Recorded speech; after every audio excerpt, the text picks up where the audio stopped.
Assalamualaikum warahmatullahi wabarakatuh. Kami dari kelompok 4 penganggaran. Di sini dengan saya Vinonia Rina dengan NIM 6423502 dan ada rekan saya yaitu dengan Kurniawan dengan NIM 6423539 dan ada Marcela Dwi Syarani dengan NIM 6435243 dan ada Julia Lismaya yaitu dengan NIM 6435205. Oke, pertama-tama saya di sini akan membahas tentang analisa forecast budget pada PT Alvaria Jaya Tbk.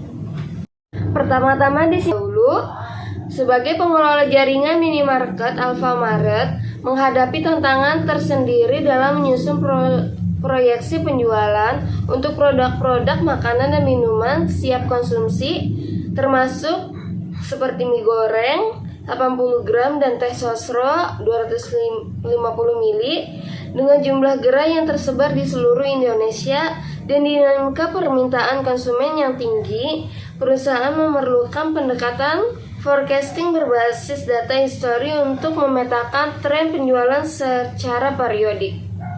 Oke, untuk merupakan rencana tertulis yang berisi perkiraan jumlah unit suatu produk perusahaan yang akan dijual dan nilai penjualnya atau pendapatan dalam periode waktu tertentu baik bulanan, tribulanan maupun tahunan itu sendiri. Oke, untuk slide selanjutnya akan dibacakan oleh rekan kami yaitu dengan Kurniawan. Oke, terima kasih Vina. Di sini saya akan melanjutkan pembahasan tentang fungsi budgeting penjualan, di mana fungsi budgeting penjualan itu ada sebagai dasar perencanaan operasional. Budgeting penjualan digunakan sebagai pedoman untuk menyusun anggaran produksi, anggaran perdagangan barang, pemasaran, dan distribusi. Tanpa perencanaan penjualan yang jelas, bagian lain tidak dapat menyusun rencana kerja dengan baik. Yang kedua di situ ada sebagai alat koordinasi antara bagian. Anggaran penjualan membantu menyelaraskan kerja antara departemen dan perusahaan, misalnya antara bagian pemasaran, bagian keuangan, dan bagian produksi. Semua bagian akan bekerja berdasarkan target penjualan yang telah ditetapkan. Oke, lanjut di sini ada tujuan budgeting penjualan. Apa tujuan dari budgeting penjualan itu? Yaitu mengoptimalkan penggunaan sumber daya. Dengan anggaran penjualan yang akurat, perusahaan dapat mengukur produksi, tenaga kerja, dan logistik secara lebih efisien. Dan yang kedua, menghindari overstock atau kekurangan stok. Budgeting penjualan memungkinkan perusahaan mengatur persediaan sesuai dengan estimasi permintaan sehingga tidak terjadi kelebihan atau kekurangan barang. Dan berikutnya di sini ada tujuan forecasting dalam bisnis. Forecasting atau ramalan dalam dunia bisnis memiliki peran penting sebagai alat bantu dalam pengambilan keputusan yang rasional dan terencana. Tujuan utama dari forecasting adalah untuk memperkirakan kondisi atau kejadian di masa depan agar perusahaan dapat menyiapkan strategi dan kebijakan yang tepat. Yang pertama dapat membantu perencanaan jangka pendek dan jangka panjang. Forecasting memberikan gambaran tentang kondisi pasar atau penjualan yang akan datang. Dan yang kedua, menyediakan dasar dalam menyusun anggaran atau budgeting. Hal ini dari forecasting seperti estimasi volume penjualan menjadi acuan dalam menyusun berbagai jenis anggaran. Dan yang ketiga, mengurangi ketidakpastian dalam pengambilan keputusan dengan menggunakan data historis dan tren yang dianalisis secara statistik. Lanjut, di sini ada metode time series. Metode time series atau deret waktu adalah salah satu teknik forecasting atau peramalan yang menggunakan data historis yang dikumpulkan secara berurutan berdasarkan waktu dan memprediksi nilai di masa depan.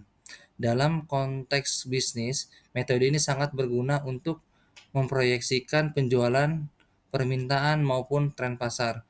Metode ini digunakan saat data penjualan menunjukkan pola berulang atau perkembangan tentu dari waktu ke waktu. Lanjutnya akan dibahas oleh rekan saya, Julia. Ya baik teman-teman, di sini kita akan masuk ke data forecast penjualan. Sebelumnya saya Kurniawan yang telah membawakan materi sebelumnya. Selanjutnya kita akan baca PT Alvaria Trijaya Tbk berencana membuat ramalan penjualan tahun 2025.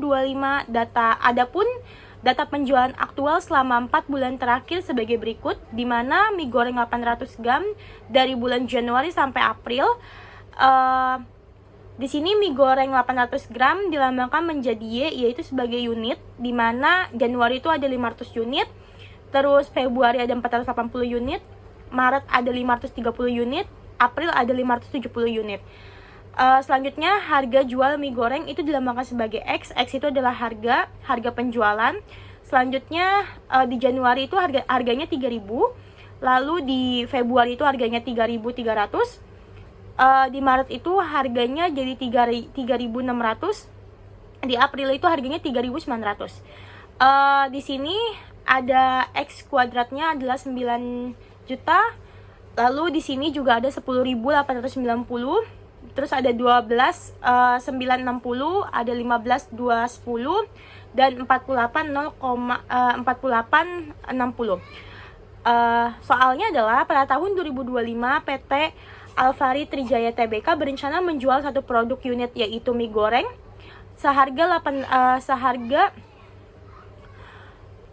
harga jual tiap bulannya itu naik diperkirakan menjadi 300 perak dari bulan ke belakang. Begitupun juga dengan tes sosro dari bulan Januari sampai bulan April.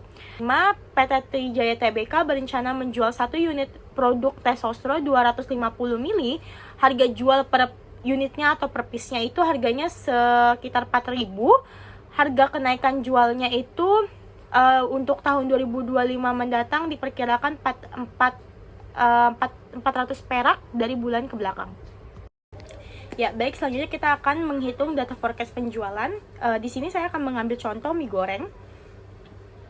Di sebelumnya saya sudah membacakan isi tabelnya, itu ada N bulan mie goreng 800 gram, terus Y unit harga jual mie goreng 800 gram, X harga, X kuadrat, dan XY. Di sini menghitung untuk mencari X kuadrat itu gimana? Sebelumnya saya sudah bacakan. Kita akan langsung ke proses penghitungannya. X kuadrat itu adalah X kuadrat kali X kuadrat, yang dimana mie goreng mie goreng di bulan Januari itu kan harganya 3.000. Nah, maka X kuadrat sama dengan 3.000 dikali 3.000 hasilnya 9.000. Untuk bulan-bulan selanjutnya perhitungannya seperti itu. Untuk selanjutnya kita akan mencari XY. Y sama dengan X dikali Y sama dengan X itu sebagai harga jual, yaitu 3.000, dan Y itu sebagai penjualan, artinya unit ya teman-teman. Di sini di bulan Januari itu unitnya adalah 500 unit. Nah, tinggal kita kalikan, X-nya sama dengan 3.000 dikali 500 unit sama dengan 1.500.000. Nah, untuk penghitungan 80 unit ditambah 530 unit ditambah 570 unit hasilnya 2080 unit. Nah, begitupun juga dengan harga jual mie goreng yang dimana 3.000 ditambah 3.300 ditambah 3.600 ditambah 3.900 hasilnya adalah 13.800. Nah, untuk X kuadratnya juga sama, kita tambahkan hasil yang tadi kita kalikan, hasilnya adalah 48 juta 48.000. Y sama dengan A ditambah BX, terus B itu sebagai apa, N itu sebagai apa, dan lain sebagainya. Di sini Y itu sebagai variabel dependence atau misalkan budget atau biaya mie goreng. Terus X itu sebagai variabel independence, penyebab atau input, misalkan jumlah porsi atau volume. Yang A itu sebagai interest, yaitu nilai Y saat X sama dengan 0. B itu sebagai slope atau konvensi regres yang menunjukkan perubahan rata-rata Y untuk setiap kenaikan 1 unit X. Terus di sini N itu sebagai jumlah data pengamatan, sigma XY, sigma X, sigma Y. Terus sigma X kuadrat adalah penjumlahan dari data X dan Y yang digunakan untuk menghitung slope. Ya baik, selanjutnya kita akan masuk ke perhitungan budget mie goreng. Di sini kita akan masuk ke hitungan B, di mana N sigma XY dikurang sigma X dikali sigma Y dibagi N N dikali sigma X kuadrat dikurang dalam kurung sigma X kuadrat. Abis itu masukin angkanya, N sebagai 4 itu sebagai N, kita bagi 7 dikali 215.000, tutup kurung dikurang 13.800, lalu kita kalikan dengan 2080.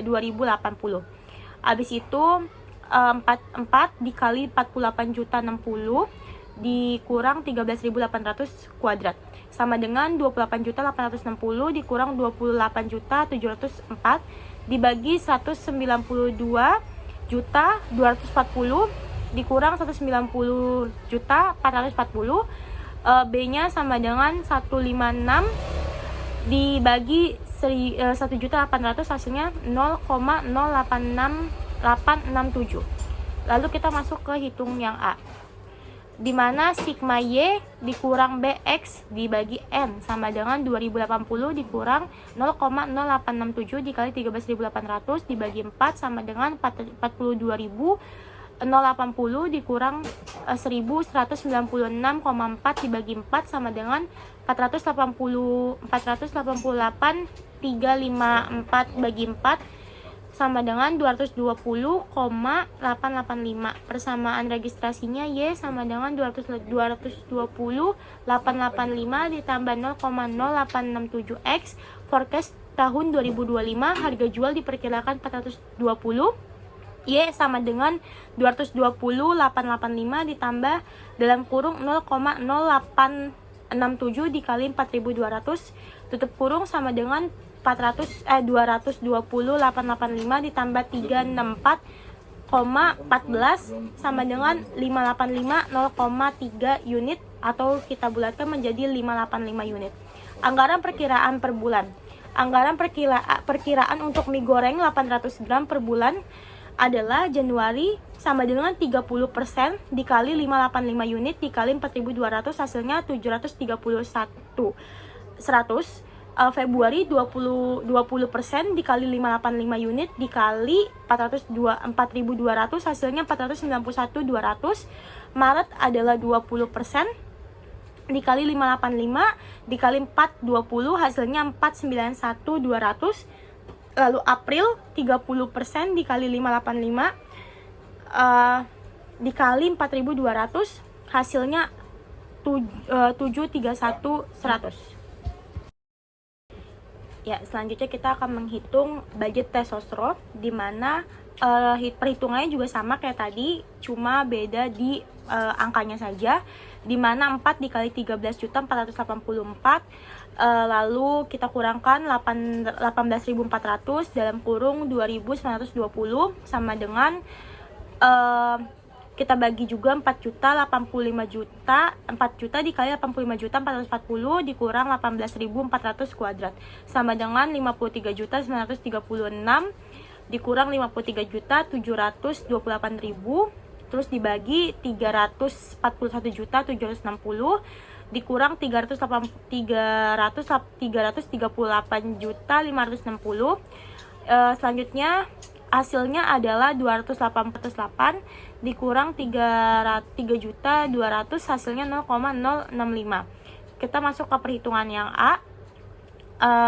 Rumusnya kayak tadi, tapi di sini beda angka aja, cuma 0,065 dikali 18.400 terus dibagi 4 sama dengan 2.920 dikurang 1.196 dibagi 4, hasilnya 1.724 dibagi 4, hasilnya 431.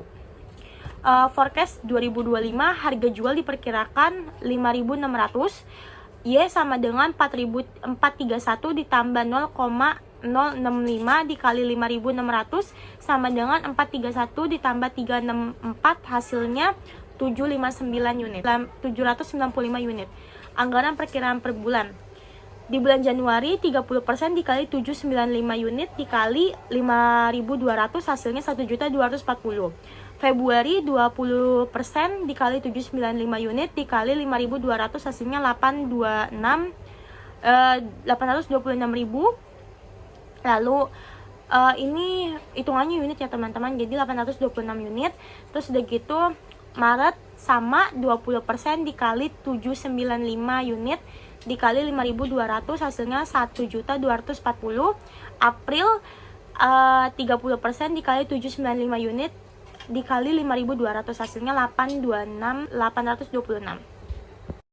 Ini dan perhitungan BP rupiah dan BP unit untuk tes sosro. Yang pertama yang kita bahas adalah terkait dengan BP unit mie goreng ya. Di sini menggunakan rumusnya adalah biaya tetap atau fixed cost, menggunakan fixed cost dibagi dengan 1 per variable cost dibagi total revenue, yang dimana untuk mendapatkan BP rupiah adalah kita masukkan angkanya 1.200.000 dibagi 1,400 dengan 1 dikurang 1.400.000 dibagi 7.215.000, yang dimana angka biaya fixed cost-nya itu tidak boleh lebih dari variable cost.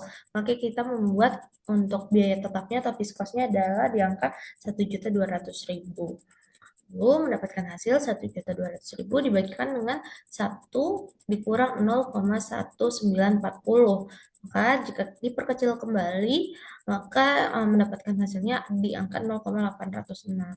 Nah, jika kita bagi 1.200.000 dibagikan dengan 0,806 adalah mendapatkan hasil 1.488.833 rupiah. Ini untuk BP rupiahnya. Namun untuk BP unitnya di sini menggunakan rumusnya adalah BP rupiah dibagi total revenue. Lalu di sini ada dimasukkan rumus Y, yang mana BP unit sama dengan BP rupiah dibagikan TR dibagi lagi dengan Y. Nah, di sini 1.488.833 dibagi 7.215.000 dan dibagi lagi dengan angka yang tadi 2080. Nah, mendapatkan hasilnya adalah 3.468 nih di sini angkanya.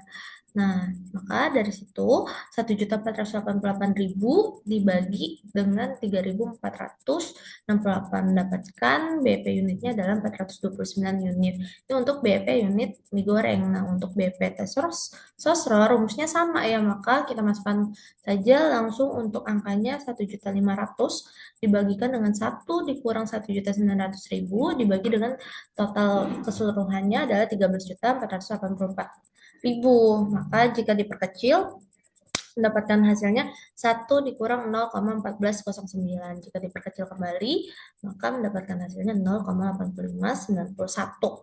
Nah, jika kita bagi 1.500.000 dibagi dengan 0,8591 adalah 1.746.013 rupiah. Nah, untuk perhitungan BP unitnya rumusnya sama seperti yang tadi. Maka kita langsung saja masukkan ke dalam angkanya, yaitu 1.746.013 rupiah dibagi 13.484.000 dibagikan dengan 2.920. Maka jika diperkecil mendapatkan hasilnya 4.617. Oleh karena itu 1.746.013 rupiah dibagi dengan 4.617 mendapatkan hasil 378 unit. Ini untuk unit dari mie goreng. Ini adalah perhitungan dari BEP-nya. Nah, lalu di sini terdapat grafik ya dari kedua BEP produk. Yang di sebelah kanan sini adalah grafik BEP dan forecast tes sosro 250 mili. Namun untuk yang di sebelah kiri di sini adalah grafik BEP dan forecast mie goreng 800 gram. Di mana di sini menunjukkan bahwa hasilnya valid ya. Yang dimana untuk BEP mie goreng itu ada di angka 1.408.233 rupiah di sini. Nah, angkanya ada di sini, lalu forecast-nya 585 unit. Ini sudah valid. Dan untuk BEP forecast tes sosro-nya ada di angka 1.746.013 rupiah di sini untuk grafik BEP-nya. Seperti itu. Grafik BEP ini didapatkan dari mana? Dari data yang tadi sudah kita perhitungkan terlebih dahulu. Nah, maka kesimpulan dari BEP, grafik BEP sebelumnya adalah Hasil analisis dan perhitungan yang sudah dilakukan dapat disimpulkan bahwa penyusunan forecast budget penjualan memiliki peran penting nih dalam mendukung efisiensi dan efektivitas operasional dari PT Sumber Alfa Trijaya Tbk, khususnya dalam menghadapi persaingan bisnis retail yang semakin dinamis. Lalu, perusahaan juga melakukan proyeksi penjualan dua produk utama antara mie goreng dan teh sosro dengan menggunakan metode time series dengan pendekatan regresi linear. Hasil perhitungan menunjukkan bahwa untuk tahun 2025 forecast mie goreng diperkirakan mencapai 585 unit, sedangkan teh sosro diprediksi terjual hanya sebanyak 795 unit. Jika dibandingkan dengan titik impas atau break even point, teh Sosro memiliki forecast penjualan yang melampaui BP, itu di angka 378 unit. Artinya, produk ini berpotensi memberikan keuntungan. Namun, sebaliknya, untuk forecast mie goreng belum mencapai titik impas, itu di angka 429 unit, yang menandakan bahwa perusahaan perlu meningkatkan strategi penjualan agar tidak mengalami kerugian. Nah, jika kita simpulkan keseluruhan, hasil forecasting ini tidak hanya membantu dalam memperkirakan pendapatan, tetapi juga memberikan dasar yang kuat bagi manajemen untuk merancang strategi pemasaran, pengadaan barang, dan juga pengendalian biaya secara lebih terarah. Dengan demikian, perusahaan dapat lebih siap menghadapi tantangan pasar serta mengambil keputusan operasional yang tepat di masa mendatang. Mungkin itu saja yang bisa saya sampaikan. Kurang lebihnya mohon maaf. Jika ada yang ingin ditanyakan, bisa langsung disending ke kami. Wabillahi taufiq wal hidayah. Wassalamualaikum warahmatullahi wabarakatuh.